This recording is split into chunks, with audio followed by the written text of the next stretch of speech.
Good morning दोस्तों, आपका एक बार फिर स्वागत है आपके अपने चैनल डेल डोजोन इन्वेस्टमेंट में। तो हर दिन की तरह एक बार फिर से मैं आपके लिए एक इंपॉर्टेंट इंडस्ट्री के ऊपर एक डिटेल एनालिसिस की वीडियो लेके आया हूं। तो आज हम जिस इंडस्ट्री के ऊपर डिटेल में डिस्कशन करेंगे, ये इंडस्ट्री काफी क्रिटिकल है दोस्तों। वैसे तो एक नीश इंडस्ट्री है, लेकिन ये इंडस्ट्री काफी नेसेसरी है इंडिया की बाकी इंडस्ट्रीज की वर्किंग के लिए। तो आप कह सकते हैं कई इंपॉर्टेंट इंडस्ट्रीज के लिए ये इंडस्ट्री एक प्रॉक्सी की तरह काम करती है। तो इस इंडस्ट्री का डिटेल एनालिसिस करने से पहले, जैसा मैं आपको हर वीडियो की स्टार्टिंग में इन्फॉर्म करता हूँ, आज की वीडियो भी पूरी तरीके से एजुकेशनल पर्पज से बनाई गई है। हम अपनी वीडियो में किसी भी कंपनी के प्राइस के ऊपर या टेक्निकल चार्ट्स के ऊपर कोई भी डिस्कशन नहीं करते हैं। हमारा पूरा फोकस रहता है इंडस्ट्री के एनालिसिस में, और हमारा चैनल किसी प्रकार का कोई रिकमेंडेशन नहीं देता है। आप लोग को पता होना चाहिए दोस्तों, मैं कोई सेबी रजिस्टर्ड रिसर्च एनालिस्ट या फाइनेंशियल एडवाइजर नहीं हूँ। तो अगर आपको मार्केट में कोई भी डिसीजन लेना है, उससे पहले आप लोग को अपने सेबी रजिस्टर्ड रिसर्च एनालिस्ट या फाइनेंशियल एडवाइजर की सलाह लेना बहुत जरूरी है। क्योंकि अगर आप लोग किसी के भी रैंडम रिकमेंडेशन पे अपने डिसीजन को बेस करेंगे, तो आप लोग को मार्केट में काफी हैवी लॉस उठाना पड़ सकता है। तो आप लोग को मेरी वीडियोस देखने से पहले ये सारी इंपॉर्टेंट डिटेल पता होनी चाहिए। अगर आप लोग दोस्तों चैनल पे पहली बार आए हैं, तो प्लीज चैनल को सब्सक्राइब कीजिए और वीडियो को लाइक कीजिए। अगर आप लोग की कोई भी इंपॉर्टेंट क्वेरी होती है, तो आप लोग मार्केट आवर्स के दौरान मेरे से कनेक्ट हो सकते हैं। मेरे जनरल टेलीग्राम चैनल का लिंक आपको हर वीडियो के नीचे डिस्क्रिप्शन में देखने को मिल जाएगा। इसके अलावा अगर आप लोग को चैनल की मेंबरशिप लेनी है, तो आप लोग को सिंपली यहाँ पे ज्वाइन बटन पे क्लिक करना पड़ेगा। जैसे ही आप लोग ज्वाइन बटन पे क्लिक करेंगे, इसके बाद आपको अलग अलग टायर्स की मेंबरशिप देखने को मिलेंगी। यहाँ पे 4 इंपॉर्टेंट मेंबरशिप्स हैं: first timer, beginner, gold investor और प्लेटिनम इन्वेस्टर। आप इनमें से कोई सी भी इंपॉर्टेंट मेंबरशिप को सिलेक्ट कर सकते हैं। आपको इनमें क्लिक करना होगा, उसके बाद आपको इन मेंबरशिप की एडवांटेज देखने को मिलेंगी। लेकिन यहाँ पे दोस्तों एक खास एडवांटेज सब लोगों को देखने को मिलेगी। आप लोगों ने इन चारों में से कोई सी मेंबरशिप ले रखी होगी, यहाँ पे आपको मेरे मेंबर्स ओनली टेलीग्राम चैनल को ज्वाइन करने का मौका मिलेगा। मैं अपने मेंबर्स ओनली टेलीग्राम चैनल पे आपके लिए कुछ खास कंपनीज के ऊपर और इंडस्ट्रीज के ऊपर डिटेल एनालिसिस की वीडियोस पोस्ट करता हूँ। वो वीडियोस भी पूरी तरीके से एजुकेशनल पर्पज से बनाई जाती है। वहाँ पे भी हम किसी कंपनी के प्राइस के ऊपर या टेक्निकल चार्ट्स के ऊपर कोई डिस्कशन नहीं करते हैं। ये वीडियोस मैं डायरेक्टली अपने मेंबर्स ओनली टेलीग्राम चैनल पे पोस्ट करता हूँ, और ये वीडियोस आप मेरे मेंबर्स ओनली टेलीग्राम चैनल पे आके एक्सेस कर सकते हैं। लेकिन ये वीडियोस आप तभी चेकआउट कर पाएंगे जब आप लोगों ने चैनल की मेंबरशिप ले रखी होगी। तो आप लोग को दोस्तों सिंपली यहाँ पे ज्वाइन बटन पे क्लिक करके चैनल की मेंबरशिप लेनी है। जैसे ही आप चैनल की मेंबरशिप लेंगे, उसके बाद आप लोग को अपनी स्क्रीन में यहाँ पे 2 इंपॉर्टेंट ऑप्शन देखने को मिलेंगे। पहला ऑप्शन होगा पोस्ट का और दूसरा मेंबरशिप का। तो आप लोग को सबसे पहले यहाँ पे मेंबरशिप लेने के बाद पोस्ट के अंदर जाना है।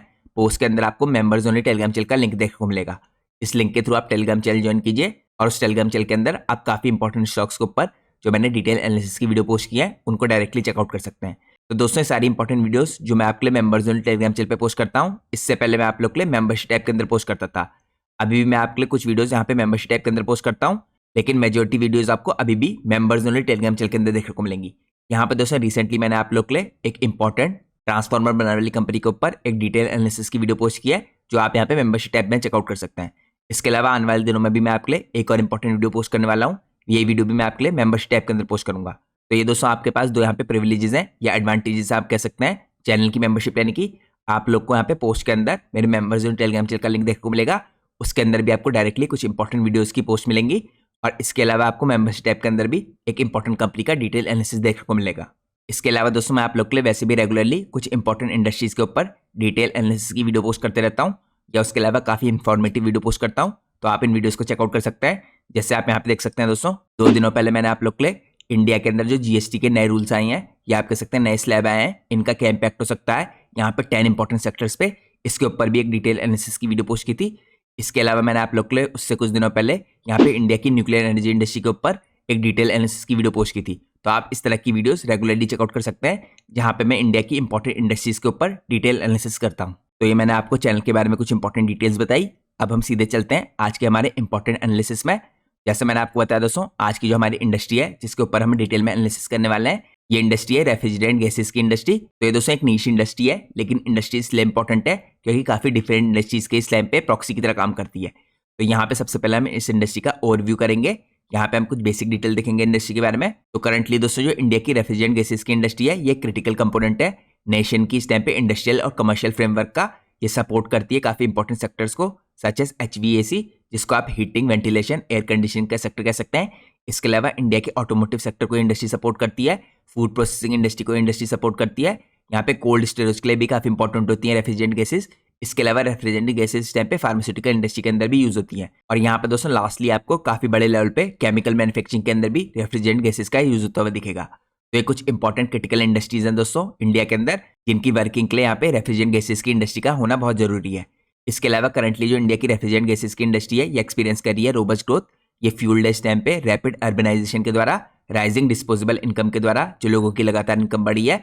इसके अलावा जो इंक्रीजिंग डिमांड है for cooling solutions across residential, commercial और इंडस्ट्रियल एप्लीकेशन। अब मैं आपको ओवरव्यू में कुछ और इंपॉर्टेंट डिटेल चेकआउट कराता हूँ इस इंडस्ट्री की। तो यहाँ पर दोस्तों गवर्नमेंट के जो कुछ इंपॉर्टेंट इनिशिएटिव है जैसे मेक इन इंडिया और साथ में global environmental commitment including the Montreal protocol and Kigali amendment, ये सब यहाँ पे ड्राइव कर रहे हैं transition to eco friendly low global warming potential refrigerants. इसके अलावा दोस्तों ये मार्केट इस टाइम पे कैरेक्टराइज्ड है by intense competition among multinational और डोमेस्टिक प्लेयर्स। तो आप यहाँ पे क्लियरली देख सकते हैं जो मल्टीनेशनल कंपनीज हैं और जो डोमेस्टिक प्लेयर्स हैं इनके बीच में काफी स्ट्रॉन्ग कंपटीशन है इस इंडस्ट्री के अंदर। यहाँ पे लगातार दोस्तों एडवांसमेंट हो रहे हैं रेफ्रिजरेंट प्रोडक्शन के अंदर और इसकी टेक्नोलॉजी के अंदर। साथ में यहाँ पे स्ट्रॉन्ग फोकस है सस्टेनेबिलिटी पे अलाइन करने के लिए इंडिया के एनवायरमेंटल गोल्स के साथ। इसके अलावा यहाँ पे इंडिया एक्सपेंड कर रहा है कोल्ड चेन इंफ्रास्ट्रक्चर को भी, और यहाँ पे जो नीड है इस टाइम पे दोस्तों एनर्जी एफिशिएंट कूलिंग सिस्टम्स की, ये इंडिया में काफी तेजी से बढ़ी है। यहाँ पे फर्दर ये ब्लोस्टर कर रहा है इस टाइम पे इंडस्ट्री की ग्रोथ को इन रैपिड अर्बनाइज्ड इकोनॉमी। तो ये मैंने आप लोग को इंडस्ट्री का एक बेसिक ओवरव्यू दिया। अब हम चलते हैं नेक्स्ट पार्ट में। यहाँ पे हम करते हैं रेफ्रिजरेंट मार्केट का एनालिसिस। सबसे पहले दोस्तों हम देखते हैं मार्केट की ग्रोथ और इसके ड्राइवर्स को। तो इंडिया की जो रेफ्रिजरेंट मार्केट है इस टाइम पे प्रोजेक्टेड है ये ग्रो करेगी कंपाउंड एनुअल ग्रोथ रेट से, जिसे आप CAGR कह सकते हैं। ये करीबन है यहाँ पे 14.84 से करीबन 15.89% का, और ये दोस्तों अनुमान है यहाँ पे FY25 से 2029 तक का। इसके अलावा अगर आप लोग देखें दोस्तों ये ग्रोथ प्राइमरीली इस टाइम पे ड्रिवन होगी by booming HVAC sector fuelled by India's urban population, जो यहाँ पे FY24 तक रीच कर चुकी है करीबन 36%। तो जैसे जैसे दोस्तों इंडिया के अंदर अर्बन पॉपुलेशन बढ़ेगी यहाँ पे HVAC के अंदर जो ये सेक्टर है इंपॉर्टेंट डिमांड भी बढ़ेगी और रेफ्रिजरेंट गैसेस का यूज और बढ़िया तरीके से इंक्रीज होते हुए दिखेगा आपको। इसके अलावा दोस्तों इंडिया के अंदर राइज हो रहा है कमर्शियल रियल एस्टेट के प्रोजेक्ट्स का, जिसके अंदर इंक्लूडेड है यहाँ पे ऑफिस स्पेसेस, मॉल्स और डाटा सेंटर्स। आप सब लोग को पता है दोस्तों यहाँ पे जो ऑफिस स्पेसेस वाली इंडस्ट्री है और साथ में जो डाटा सेंटर की इंडस्ट्री है ये इंडिया में कितनी फास्ट स्पीड से ग्रो करी है, तो ये भी यहाँ पे पूछ देगा इस टाइम पे रेफ्रिजरेंट गैसेस को। इसके अलावा दोस्तों यहाँ पे increasing temperature due to climate change are further boosting demand for air conditioning in residential और कमर्शियल सेटिंग्स। तो यहाँ पे हमें क्लियर देखने को मिल रहा है दोस्तों जो क्लाइमेट चेंज हो रहा है इस टाइम पे ये भी बूस्ट कर रहा है इस टाइम पे डिमांड को एयर कंडीशनिंग की। जैसा आपको यहाँ पे 2 साल पहले देखने को मिला था दोस्तों काफी हैवी रूप से जो AC की सेल्स थी इंडिया में वो बहुत बड़े तरीके से बढ़ी थी, लेकिन इस साल AC की सेल्स थोड़ी कम थी दोस्तों। इस साल बरसात भी ज्यादा हुई थी, लेकिन यहाँ पे अनुमान लगाया जा रहा है कि अगले साल दोबारा से आपको AC की सेल्स में इंक्रीज आता हुआ दिख सकता है। तो ये सब चीजें हमें मॉनिटर करनी पड़ेंगी। ये मैंने आपको सबसे पहले चेकआउट कराया रेफ्रिजरेंट मार्केट के एनालिसिस में मार्केट ग्रोथ और ड्राइवर्स। अब हम चलते हैं यहाँ पे सेकंड पार्ट में। सेकंड पार्ट में हम चेकआउट करते हैं कोल्ड चेन और फूड प्रोसेसिंग को। यहाँ पे ये भी दोस्तों काफी इंपॉर्टेंट ड्राइवर्स है। यहाँ पे जो फूड प्रोसेसिंग और कोल्ड स्टोरेज सेक्टर है ये सिग्निफिकेंटली कंट्रीब्यूट कर रहा है मार्केट ग्रोथ में, as India strength is cold chain infrastructure to support agriculture. इसके अलावा ये सपोर्ट कर रहा है डेयरी इंडस्ट्री को, पेरिशेबल गुड्स को। इसके अलावा दोस्तों यहाँ पे जो कोल्ड चेन मार्केट है ये एक्सपेक्टेड है ग्रो करेगी यहाँ पे 10 to 12% के CAGR से, यानी कंपाउंड एनुअल ग्रोथ रेट से, और ये होगा दोस्तों यहाँ पे 2030 तक। तो ये करंटली दोस्तों ड्रिवन है बाय गवर्नमेंट स्कीम्स लाइक प्रधानमंत्री किसान संपदा योजना, जो यहाँ पे प्रमोट करती है इन्वेस्टमेंट इन कोल्ड स्टोरेज और फूड प्रोसेसिंग। तो ये मैंने आपको मार्केट एनालिसिस के अंदर कोल्ड चेन और फूड प्रोसेसिंग का एक इंपॉर्टेंट पॉइंट दिखाया। अब हम चलते हैं नेक्स्ट पॉइंट में। नेक्स्ट पॉइंट है यहाँ पे रेफ्रिजरेंट टाइप्स का और एप्लीकेशंस का। तो दोस्तों यहाँ पे जो की रेफ्रिजरेंट टाइप्स हैं इसके अंदर इंक्लूडेड है हाइड्रोकार्बन्स एग्जाम्पल के रूप में R134A और इसके अलावा R410A। इसके अंदर आपको एजियोट्रोपिक और जियोट्रोपिक ब्लेंड्स दिखेंगे हाइड्रोकार्बन्स के, एग्जाम्पल के रूप में प्रोपेन और इसोब्यूटेन। इसके अलावा यहाँ पे जो इनऑर्गेनिक रेफ्रिजरेंट्स है दोस्तों जैसे अमोनिया और कार्बन डाइऑक्साइड ये भी आपको दिखेगा। इसके साथ साथ यहाँ पे जो R134A की मार्केट है दोस्तों ये वैल्यूड है करीबन यहाँ पे $US में $156 मिलियन की। ये अनुमान थे यहाँ पे करीबन 2024 के, और प्रोजेक्टेड है दोस्तों ये रीच कर जाएगी करीबन $1 मिलियन में $189 मिलियन 2030 तक। तो ये करीबन ग्रो कर रही है यहाँ पे 3.3% के CAGR से, प्राइमरी यहाँ पे due to use of automotive air conditioning despite regulatory pressure to phase out high GWP refrigerants. तो मैंने आपको मार्केट एनालिसिस में रेफ्रिजरेंट टाइप्स और एप्लीकेशन चेकआउट कराया। अब हम चलते हैं मार्केट एनालिसिस के नेक्स्ट पार्ट में। नेक्स्ट पार्ट में मार्केट एनालिसिस का आता है रेगुलेटरी और एनवायरमेंटल शिफ्ट्स। तो एनवायरमेंटल जो दोस्तों जो रेगुलेशन है इस टाइप पे अंडर द मॉन्ट्रियल प्रोटोकॉल ये यहाँ पे एक्सलेट कर रहे हैं the phase out of high GWP hydrofluorocarbon, जिसे आप HFCs कह सकते हैं। साथ में ड्राइव कर रहे हैं इनोवेशन को in low GWP HFOs such as R1234YF और यहाँ पे R1234ZE। साथ में यहाँ पे आपको दिखेंगे natural refrigerants like ammonia and CO2। इसके अलावा दोस्तों यहाँ पे रेगुलेटरी और एनवायरमेंट शिफ्ट के अंदर आपको ऑटोमोटिव सेक्टर में इंडिया यहाँ पे 3rd लार्जेस्ट व्हीकल मार्केट दिख रही है ग्लोबली, और यहाँ पे करंटली अडॉप्शन हो रहा है HFO बेस्ड रेफ्रिजरेंट्स का मीट करने के लिए स्ट्रिक्टर एमिशन के स्टैंडर्ड्स को। तो करंटली दोस्तों इंडस्ट्रियल रेफ्रिजरेंट सिस्टम्स हैं इन फूड प्रोसेसिंग और फार्मास्यूटिकल ये फेवर करते हैं अमोनिया को, क्योंकि अमोनिया की एफिशिएंसी ज्यादा होती है और इको फ्रेंडली होती है। तो ये सब कुछ इंपॉर्टेंट पॉइंट है आपको रेगुलेटरी और एनवायरमेंटल शिफ्ट्स के अंदर जो पता होने चाहिए इस इंडस्ट्री को समझने के लिए। अब हम चलते हैं यहाँ पे मार्केट एनालिसिस के नेक्स्ट पार्ट में। नेक्स्ट पार्ट में हम चेकआउट करते हैं यहाँ पे रेट्रोफिट और इमर्जिंग एप्लीकेशन इस मार्केट एनालिसिस के अंदर कैसे आती है। तो यहाँ पे दोस्तों मार्केट करंटली विटनेस करिए growth in retrofit applications where older systems are upgraded to use newer compliant refrigerants. इसके अलावा यहाँ पे आपको इमर्जिंग एप्लीकेशंस दिखेंगी such as cooling for data center driven by Indian digital economy boom. साथ में यहाँ पे increasing demand for high performance refrigerants that support energy efficiency and sustainability. तो यहाँ पे इंडिया की दोस्तों जो फ्यूचर के देखिए इस टाइम पे गोल्स हैं एनर्जी एफिशिएंसी को लेके, ये लगातार यहाँ पे रेफ्रिजरेंट इंडस्ट्री के द्वारा सपोर्ट किए जा रहे हैं। अब हम चलते हैं नेक्स्ट पार्ट में अपने एनालिसिस के। नेक्स्ट पार्ट आता है हमारे एनालिसिस का यहाँ पे मार्केट डायनेमिक्स और ट्रेंड्स। सबसे पहले हम ड्राइवर्स के अंदर चेकआउट करते हैं क्या क्या चीजें इस टाइम पे मार्केट डायनेमिक्स को ड्राइव करी है। सबसे पहले आपको यहाँ पे अर्बनाइजेशन दिखेगा और HVAC की डिमांड दिखेगी। रैपिड अर्बनाइजेशन जैसे मैंने आपको इससे पहले भी दिखाया था राइज कर रहा है टेम्परेचर्स को और यहाँ पे इंक्रीज कर रहा है डिमांड को एयर कंडीशनिंग की रेफ्रिजरेंट्स की इन टायर 1 और टायर 2 सिटीज। तो एक इंपॉर्टेंट ड्राइवर है जो आपको पता होना चाहिए। इसके अलावा दोस्तों यहाँ पे कोल्ड चेन का जो एक्सपेंशन हो रहा है, गवर्नमेंट का जो इन्वेस्टमेंट है कोल्ड स्टोरेज में और फूड प्रोसेसिंग में, ये भी ड्राइव कर रहे हैं यहाँ पे रेफ्रिजरेंट की डिमांड को। इसके साथ साथ यहाँ पे रेगुलेटरी जो पुश है इस टाइम पे सस्टेनेबिलिटी की तरफ को, इंडिया कमिटेड है यहाँ पे किगाली अमेंडमेंट के थ्रू यहाँ पे फोस्टर करने के लिए innovation in low GWP refrigerants. इसके अलावा ऑटोमोटिव सेक्टर है जो इसके अंदर ग्रोथ देखने को मिल रही है। तो यहाँ पे जो राइजिंग प्रोडक्शन है और स्ट्रिक्टर एमिशन नॉर्म्स है ये बूस्ट कर रहे हैं इस टाइम पे डिमांड को इको फ्रेंडली रेफ्रिजरेंट्स की लाइक HFOs।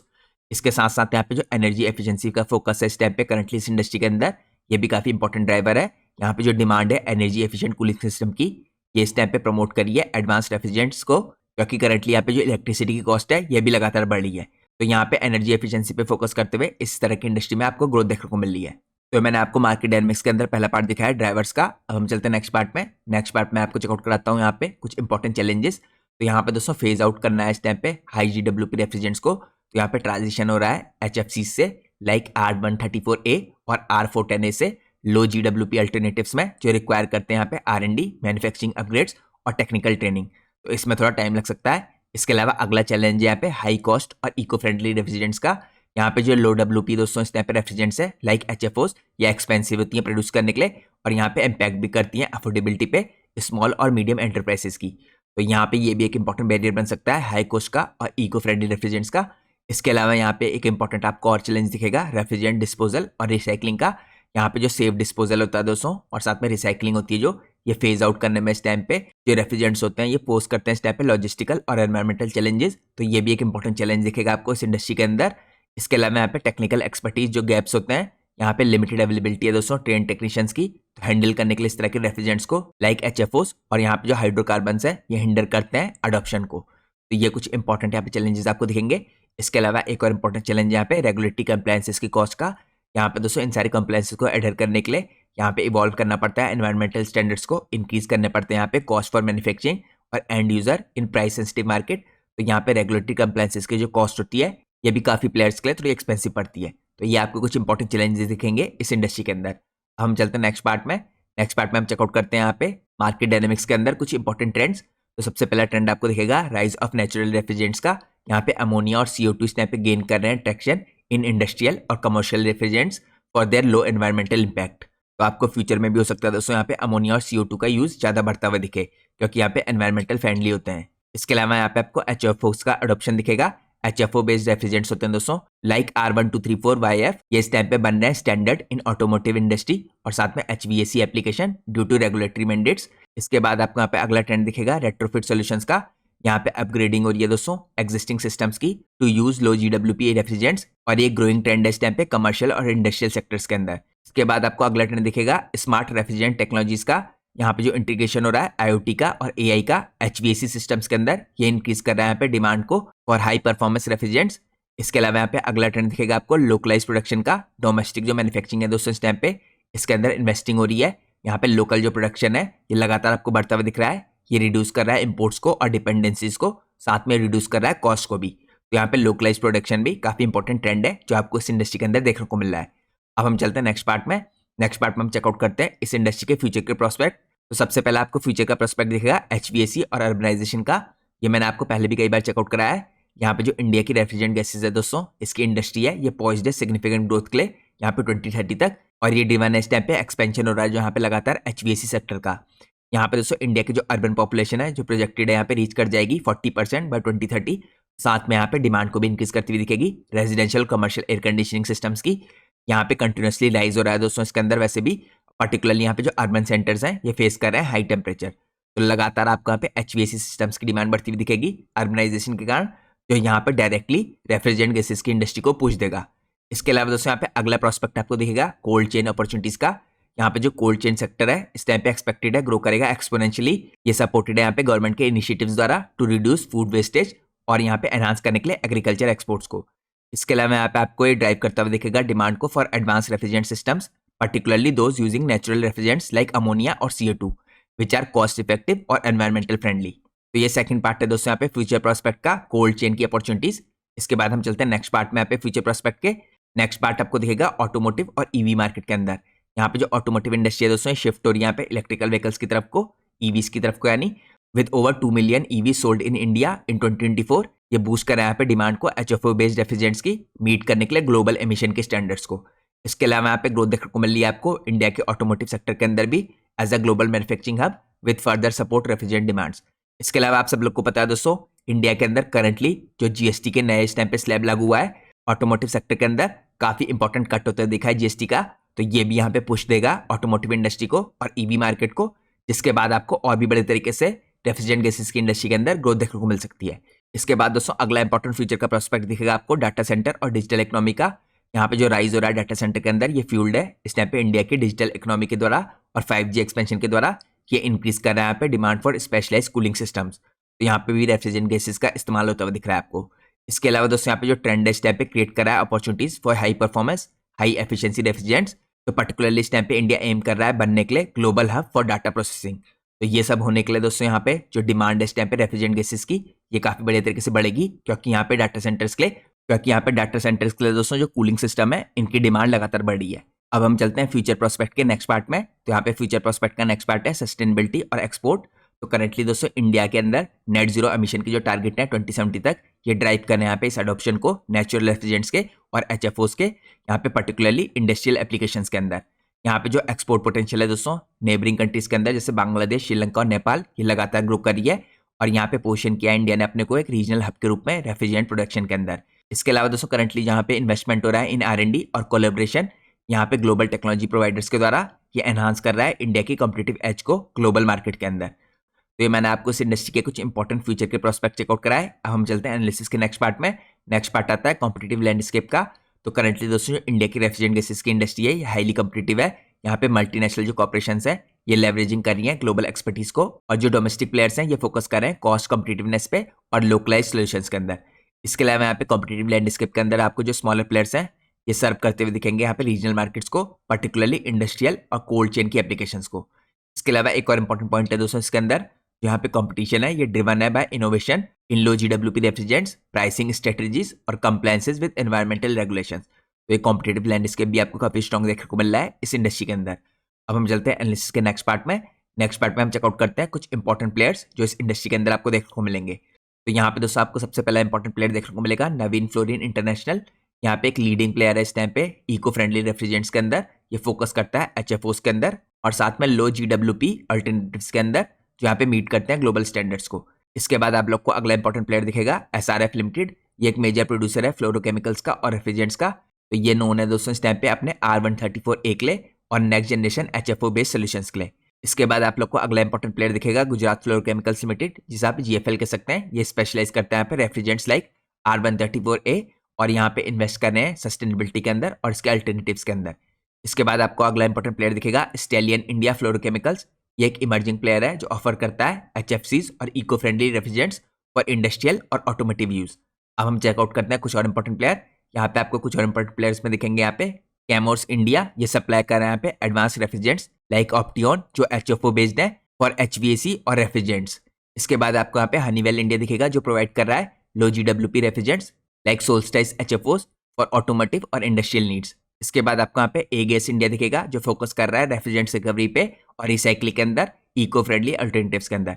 इसके बाद एक और इंपॉर्टेंट प्लेयर है यहाँ पे रिफ्लेक्स इंडस्ट्रीज जो ऑफर कर रहा है रेफ्रिजरेंट्स और रेफ्रिजरेंट मैनेजमेंट सर्विसेज, टारगेट कर रहा है SMEs को। तो ये दोस्तों मैंने आपको कुछ इंपॉर्टेंट प्लेयर दिखाए, 8 इंपॉर्टेंट प्लेयर इस इंडस्ट्री के अंदर, लेकिन यहाँ पे कई और इंपॉर्टेंट कंपनियां जो आपको खुद रिसर्च करके ढूंढनी चाहिए। अब हम चलते हैं एनालिसिस के नेक्स्ट पार्ट में। नेक्स्ट पार्ट में हम चेकआउट करते हैं रीसेंट डेवलपमेंट जो इस इंडस्ट्री के अंदर आपको देखने को मिले हैं। तो यहाँ पे दोस्तों 2024 में जो SRF लिमिटेड है इसने लॉन्च किया है नए लाइन यहाँ पे HFO बेस्ड रेफ्रिजरेंट्स की फॉर ऑटोमोटिव और HVAC एप्लीकेशंस जो अलाइन करते हैं इस टाइम पे किगाली अमेंडमेंट टारगेट्स के साथ। इसके अलावा नवीन फ्लोरिन इंटरनेशनल ने यहाँ पे अनाउंस किया है $50 मिलियन का इन्वेस्टमेंट 2025 में एक्सपेंड करने के लिए अपने लो GWP रेफ्रिजरेंट्स प्रोडक्शन कैपेसिटी को। इसके बाद स्टेलियन इंडिया फ्लोरोकेमिकल्स ने यहाँ पे पार्टनरशिप किया है ग्लोबल टेक्नोलॉजी प्रोवाइडर के साथ 2024 में डेवलप करने के लिए cost effective HFO solutions for commercial refrigerants. इसके बाद आपको केमोर्स इंडिया पे इंट्रोड्यूस करता हुआ दिख रहा है अ न्यू ऑप्टियन रेफ्रिजरेंट्स वेरिएंट इन 2024। ये टारगेट कर रहे हैं यहाँ पे डाटा सेंटर की कूलिंग एप्लीकेशंस को। इसके अलावा यहाँ पे आपको एक्सपोर्ट ऑफ रेफ्रिजरेंट्स दिख रहा है टू साउथ ईस्ट एशिया और मिडिल ईस्ट। ये ग्रो किया है दोस्तों यहाँ पे 8% 2024 में। ये ड्रिवन है इस टाइम पे डिमांड के द्वारा इको फ्रेंडली अल्टरनेटिव्स की। इसके अलावा आपको 2025 में गवर्नमेंट इंट्रोड्यूस करती हुई दिख रही है guidelines to promote refrigerant recycling और रिकवरी। तो ये मैंने आपको यहाँ पे इस इंडस्ट्री के अंदर और साथ में कुछ इंपॉर्टेंट कंपनीज के अंदर जो कुछ रिसेंट डेवलपमेंट हुए हैं ये चेकआउट करा है। अब हम चलते हैं एनालिसिस के लास्ट पार्ट में। जो लास्ट पार्ट है यहाँ पे कंक्लूजन का। तो करंटली दोस्तों जो इंडिया की रेफ्रिजरेंट गैसेस की इंडस्ट्री है ये इस टाइम पे सेट है रोबस्ट ग्रोथ के लिए driven by urbanization, cold chain expansion और ऑटोमोटिव सेक्टर की ग्रोथ। इसके अलावा यहाँ पे रेगुलेटरी जो पुश है सस्टेनेबिलिटी की तरफ को ये भी पुश कर रहा है इस इंडस्ट्री की ग्रोथ को। यहाँ पे दोस्तों जो ट्रांजिशन हो रहा है लो GWP रेफ्रिजरेंट्स का लाइक HFOs और natural refrigerants such as ammonia और CO2 ये इस टाइम पे रीशेप कर रहा है मार्केट को with leading players like Naveen fluorine, SRF, stallion India, Kaimore drive कर रहा है इनोवेशन को। यहाँ पे दोस्तों despite challenges like high cost and disposal issue जो यहाँ पे इंडस्ट्री अलाइनमेंट में इस टाइम पे इंडिया के एनवायरमेंटल गोल्स के साथ और यहाँ पे गवर्नमेंट इनिशिएटिव्स इंश्योर कर रहे हैं प्रॉमिसिंग आउटलुक को। इसके अलावा दोस्तों जो फ्यूचर के प्रोस्पेक्ट में HVAC इंडस्ट्री के अंदर साथ में यहाँ पे कोल्ड चेन के अंदर, ऑटोमोटिव इंडस्ट्री के अंदर और डाटा सेंटर कूलिंग के अंदर ये इंडिया को इस टाइम पे पोजीशन करने हैं एक की प्लेयर के रूप में ग्लोबल रेफ्रिजरेंट मार्केट के अंदर थ्रू 2030। तो दोस्तों ये आज के दिन मैंने आपके लिए एक नीश इंडस्ट्री का डिटेल एनालिसिस करके दिखाया जो इस टाइम पे इंडिया की रेफ्रिजरेंट गैसेस की इंडस्ट्री है। इसके अलावा दोस्तों इंडिया के अंदर देखिए और भी इंपॉर्टेंट इंडस्ट्री है इसी तरह की जो इंडिया की इंडस्ट्रियल गैसेस की इंडस्ट्री है। अगर आप चाहते हैं कि मैं उस इंडस्ट्री के ऊपर भी आपके लिए डिटेल एनालिसिस करूं तो आप मुझे कमेंट करके बता सकते हैं। लेकिन जैसा मैंने आपको वीडियो की स्टार्टिंग में इन्फॉर्म किया था दोस्तों ये वीडियो पूरी तरीके से एजुकेशनल पर्पज से बनाई गई है।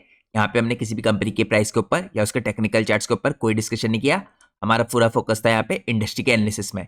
यहाँ पे मैंने आपको अलग अलग फैक्टर्स दिखाए इस इंडस्ट्री के अंदर कैसे डायनेमिक्स है, किस तरह के यहाँ पे चैलेंजेस है और यहाँ पे फ्यूचर के प्रोस्पेक्ट क्या क्या है। तो मैं उम्मीद करता हूँ आप लोग को इस इंडस्ट्री को समझने में मदद मिली होगी। और आप लोग को पता होनी चाहिए दोस्तों मैं कोई सेबी रजिस्टर्ड रिसर्च एनालिस्ट या फाइनेंशियल एडवाइजर नहीं हूँ। तो अगर आप लोग को मार्केट में कोई भी डिसीजन लेना है उससे पहले आप लोग को अपने सेबी रजिस्टर्ड रिसर्च एनालिस्ट या फाइनेंशियल एडवाइजर की सलाह लेना बहुत जरूरी है। होप करता हूँ आप लोग को आज की वीडियो पसंद आएगी। अगर आप लोग को आज की वीडियो पसंद आई है तो प्लीज़ वीडियो को लाइक कीजिए और चैनल को सब्सक्राइब कीजिए। Thanks for watching guys, take care.